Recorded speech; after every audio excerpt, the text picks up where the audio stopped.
My girlfriend demanded I kick out my roommate because she thinks he's trans, but I refused, and now she's blowing up my life. I, 22M, have a roommate, let's call him Alex 23M, who moved in about 6 months ago. I honestly never considered that Alex may be trans, not that I would care if he was, but that's not the issue. He is a short guy and probably under 5'5", has a lot facial hair, muscles, and looks a lot like a short Henry Cavill in my opinion. No one I know has ever brought up this idea before. I've had my friends and family at our apartment before.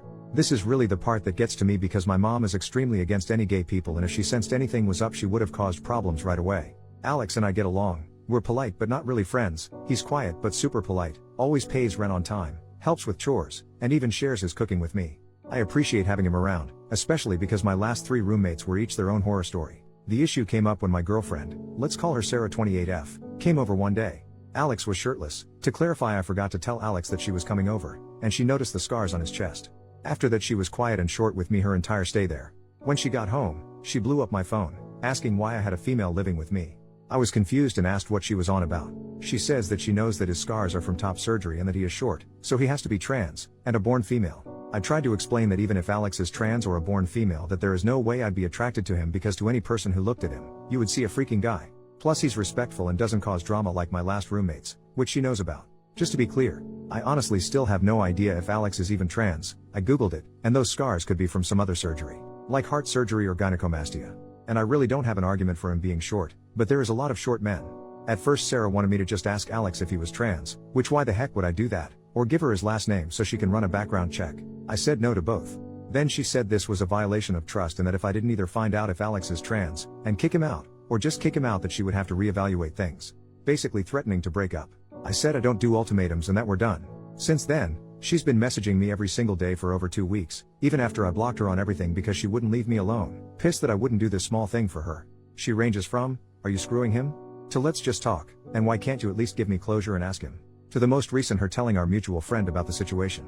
Our friend wants nothing a part of this shit show.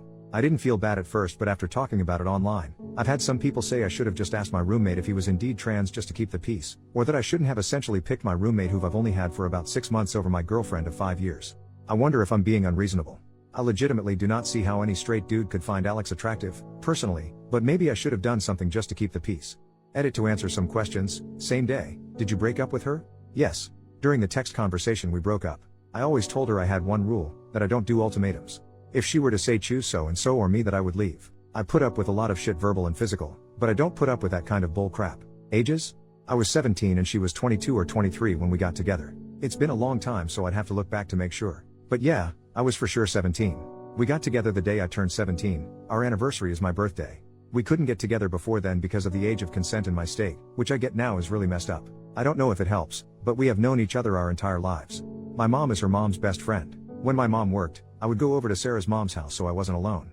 We started talking and flirting when I was about 15 or 16 but didn't cross any physical lines until I turned 17 because I didn't want her to get arrested. I get that sounds bad. I really do. But at the time I didn't see it as bad. Just in case it is asked, our moms encouraged it. Why would you want to be with someone like that?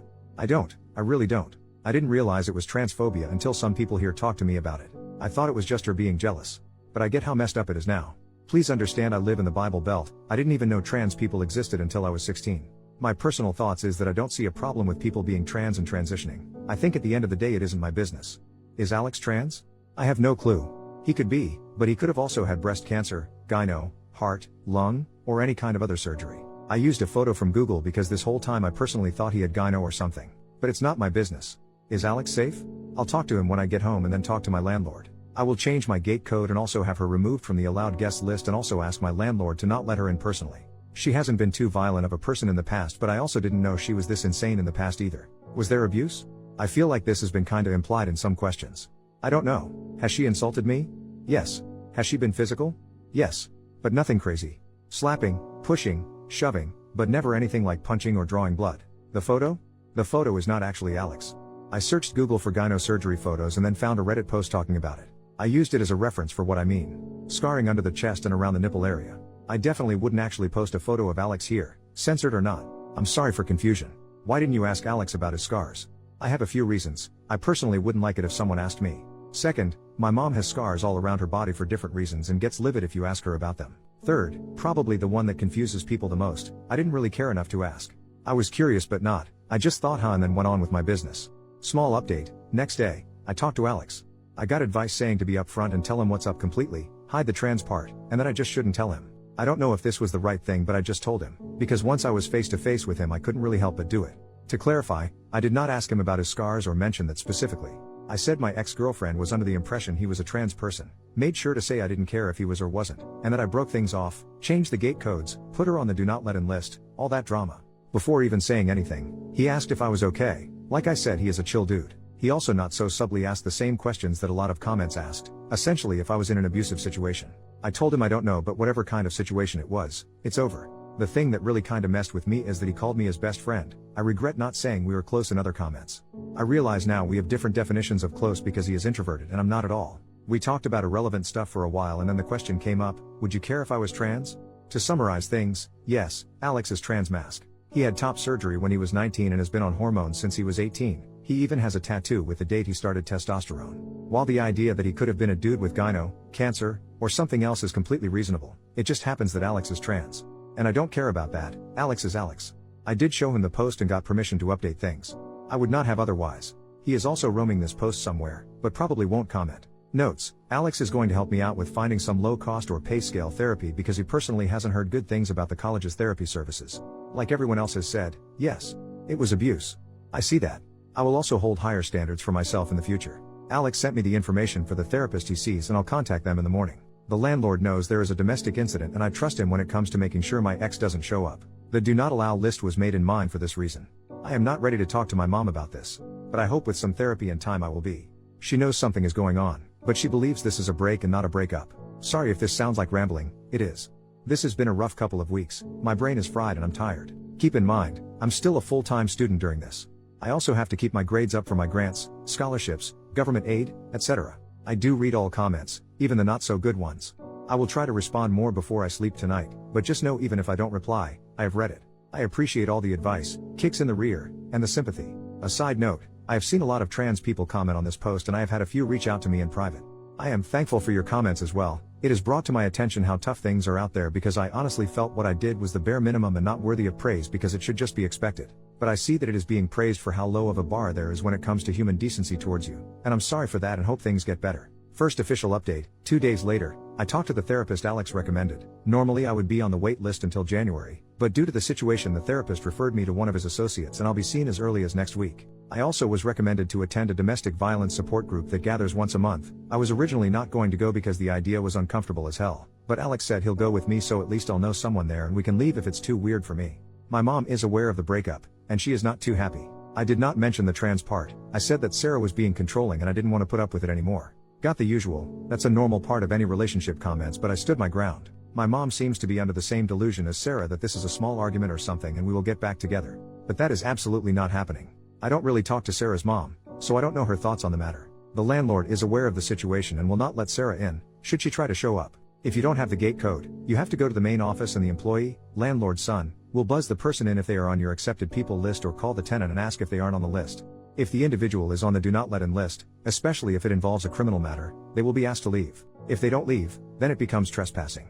I know this sounds like a lot, but the security is why a lot of people live here. Notes after reading some comments, I am sorry for trivializing my abuse. It still feels weird to say abuse, but I do know that it is abuse. Slapping, pushing, and shoving is physical abuse, and if another person came up and told me their partner was doing that, I would call it abuse. It's not that I don't think women can be abusive, but as I said in one of the comments, I don't view it as abuse when it's towards me. This is probably due to being abused by my mom, which I'm going to get help for. For reference, when I mention my mom's abuse, it's why I'm low contact with her. The reason why I was extremely underweight as a kid is because she just straight up didn't feed me a lot of the time.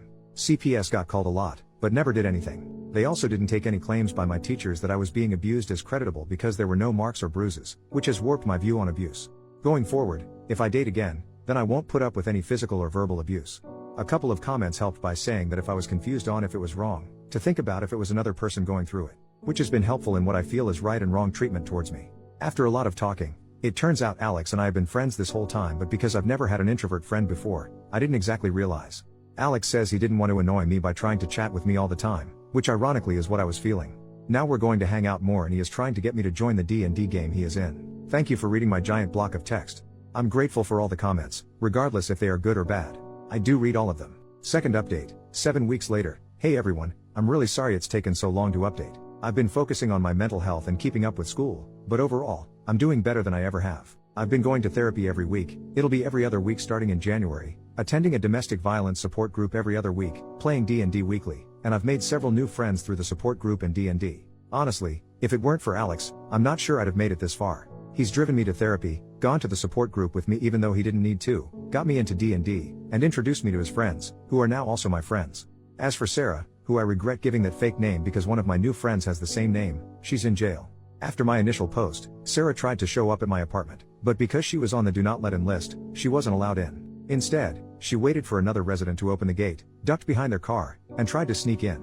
She was caught immediately, and the landlord called the police to issue her a formal trespass notice.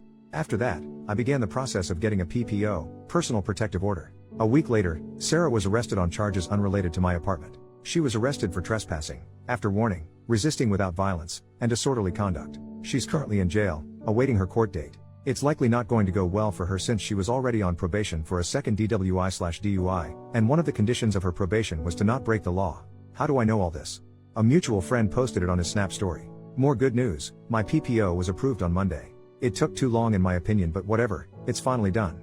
Now, for some difficult news, I'm officially no contact with my mom. I know, logically, this is the right decision because she's not a healthy person, but it still hurts. After talking with my therapist and in support group, I realized that my views on healthy relationships and abuse were really warped, especially by my mom. I know some might say it's important to forgive her or at least give her a chance to change, but I just can't.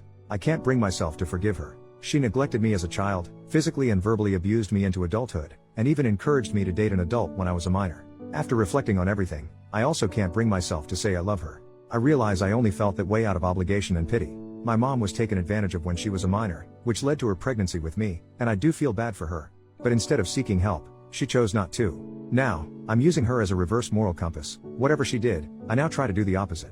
This Christmas, I'm spending time with Alex and his family, which I guess is now also my family. I'm really thankful for the continued support from all of you, and I'll try to provide more updates moving forward. Relevant comments. Commenter, I am really happy for you. I know this is an odd question, but are you and Alex just friends or? OP. Admittedly, I don't know how to answer this properly and I don't even know if I want to answer it. While almost all of the comments on the initial post were overwhelmingly positive, there were some negative comments who teased that I must like Alex or something. It also felt upsetting because it was implying that I only did the right thing because I must have had feelings or must have been screwing Alex. But on the other hand, I'm not ashamed of Alex and shouldn't let those negative comments control me. I'm just going to say it here, and if anyone says anything disrespectful then I just won't respond. Very recently, as of a few days ago, I am now dating Alex. At first, we joked around about us pretending to get together despite my ex, but then it became less of a joke. Sexuality-wise, I'm not sure where I'm at. I realize now I didn't exactly find my ex attractive romantically or intimately. I mistook platonic, almost familial love for something else, plus I was being pushed to date her from the start. Even after finally having women friends, I really don't find them attractive in that way. The only one who I liked was Alex, which I realize doesn't make me straight, but I'm not sure what to call myself now. I'm taking this one step at a time.